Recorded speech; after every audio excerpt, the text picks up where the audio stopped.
Teacher Counselor Laura. Let's talk about your first exercise class as an instructor.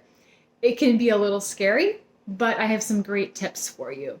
So first of all, you want to script out what your class is going to be. What exercises are you going to use? I love YouTube. There's some fantastic things out there to check out. There's a million workouts. So sometimes as I'm learning new exercises, I actually take screenshots of the movements so that I can kind of learn them if they're unfamiliar to me and I want to try something.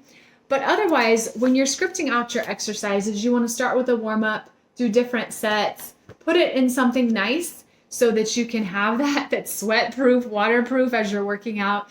Kind of lay it on the floor in front of you when you're teaching and have it as a reference if you don't have the exercises memorized.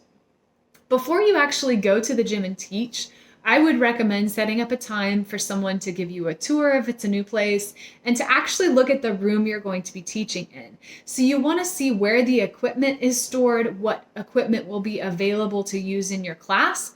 So oftentimes there's multiple classes going on and maybe the yoga class always comes in and takes the mats, so there's no mats left. You need to know these things before you actually start teaching your class. So look for the equipment, make sure there's not a code or a key you need to access it. And you also want to test the audio equipment. So pretty much all gyms have Bluetooth type of systems now. So sync your phone, get it ready to go so that when you come in, you're able to use that device flawlessly.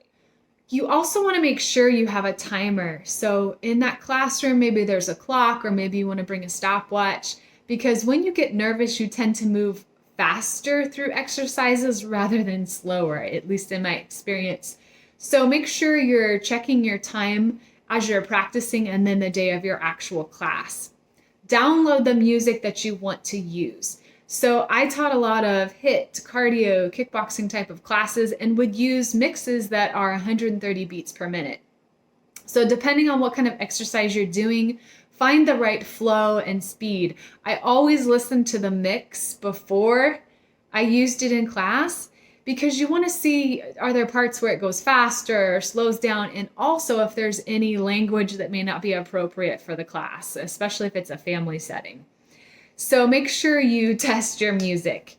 You also just want to practice through your routine. So you have it written down on a piece of paper, maybe it's typed out, but you want to practice so you're comfortable with all of the moves that you're planning. As you get more proficient, you'll start to have notebooks full of lesson plans.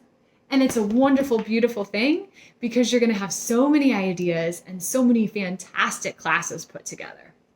I would love to hear how your very first class went. Leave me a comment below. Don't forget to like the video and subscribe to the channel. I'll see you next time. Take care.